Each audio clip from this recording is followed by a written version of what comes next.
Now I'm going to start building up the cheekbones.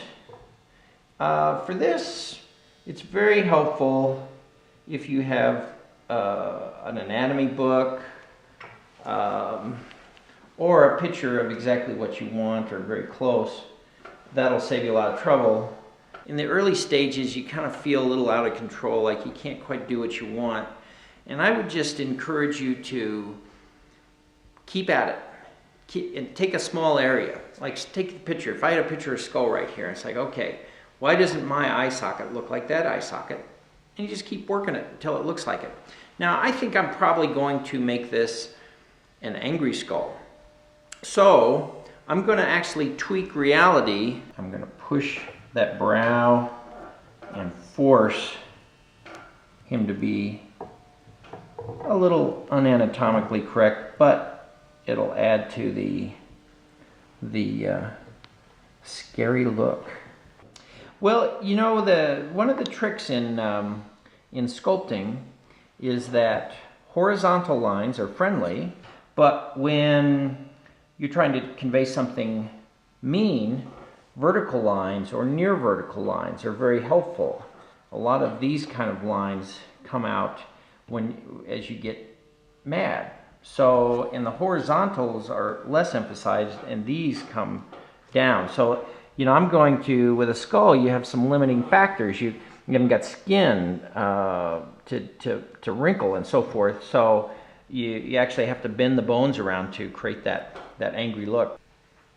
Now, you can tweak the sculpture. You can go in. You know, obviously you've added clay, so you can go in. You don't want to go in too far. I mean, if you can at certain points actually touch the plaster and just have a very thin layer, and that's okay to a point.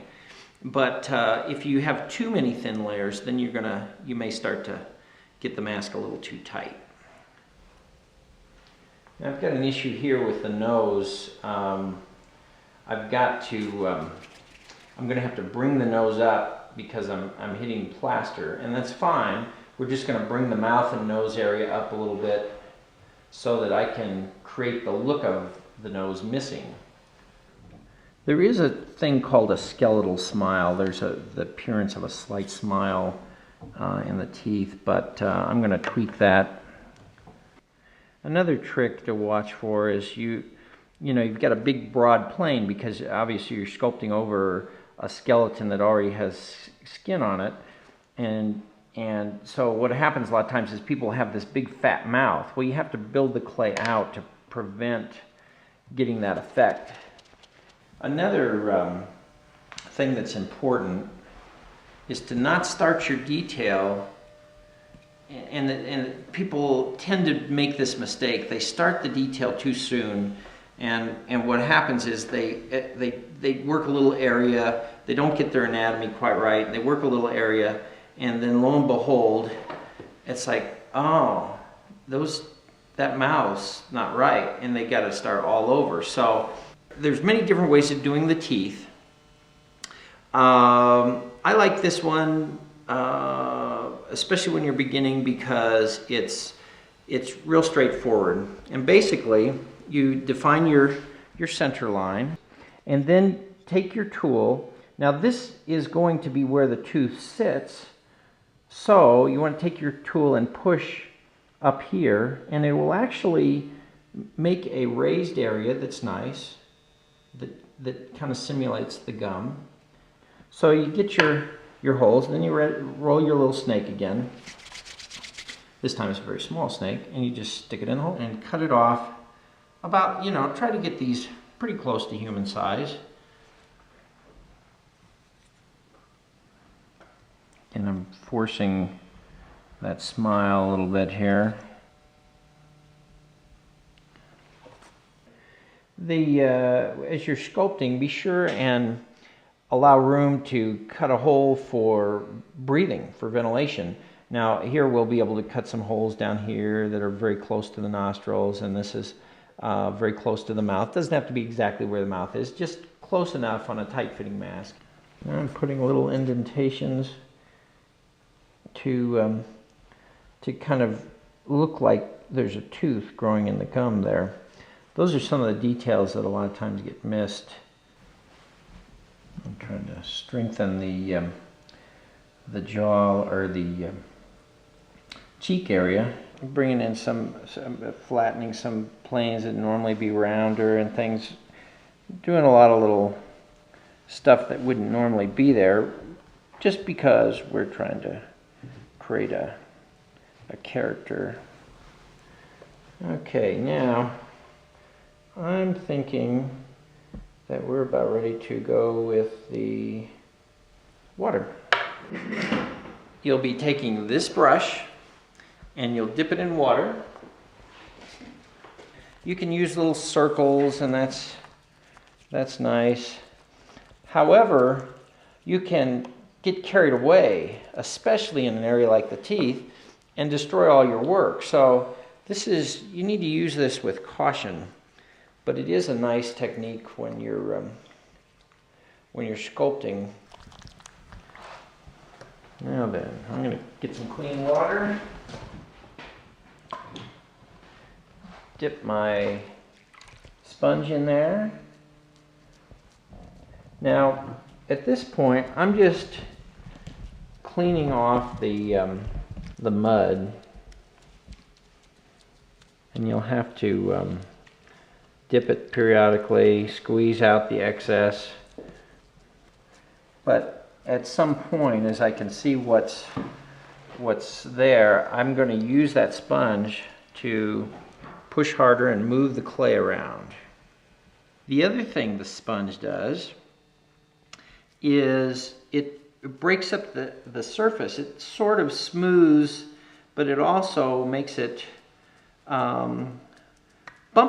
And there's very few things in life that are really smooth. The edge of a crystal is probably one of the few things. Of course, if you look at it under a microscope, it's still not smooth. But so that's, again, one of those little tricks of the eye that your eye knows that you don't even think about normally.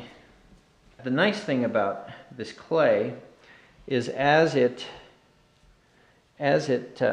dries, it gets firmer, so you can go in for greater and greater detail. So it's nice and soft when you need to be soft, and you're putting it on, and it goes fast, and then you can dry it, or it just naturally dries as time goes on, and it gets stiffer and stiffer. Now, one thing you'll need to do, if you don't finish this sculpture all in one setting, if you wait overnight to cast it or something like this, you've got to cover it with a plastic bag and make sure that it's completely covered so that air can't get in. You know, you can set it down and lay some stuff around it to make sure that it's protected so it doesn't dry out. Now, it can get pretty dry before casting, but there comes a point when it's not just stiffer, it's actually starting to crack like the bottom of a pond when it dries up. Okay, now I'm going to stop sculpting and I'm going to get a hairdryer. Alright, now we're going to continue doing what we've done, except we're going to be more accurate, and the clay is a little stiffer now. Put a hairdryer on it for a bit, and this really helps to get the details. One of the things as you get more and more into this, if you continue to sculpt, is if you look at things deeply, and I've seen artists do this, sculptors especially, they stare at things thoroughly. Now, you know, our tendency is we look at something, oh yeah, it's a flower, and you look away.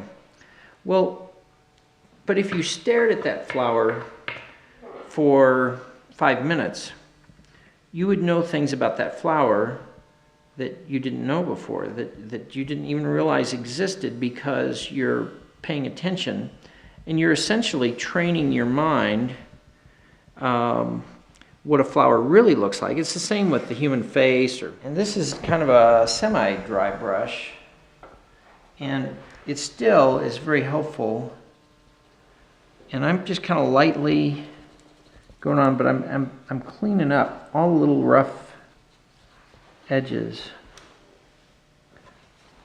But if it was real wet again, then I'd just obliterate some of what I've just done. This is it. So we pretty much got him, and he's ready to go out and terrify somebody.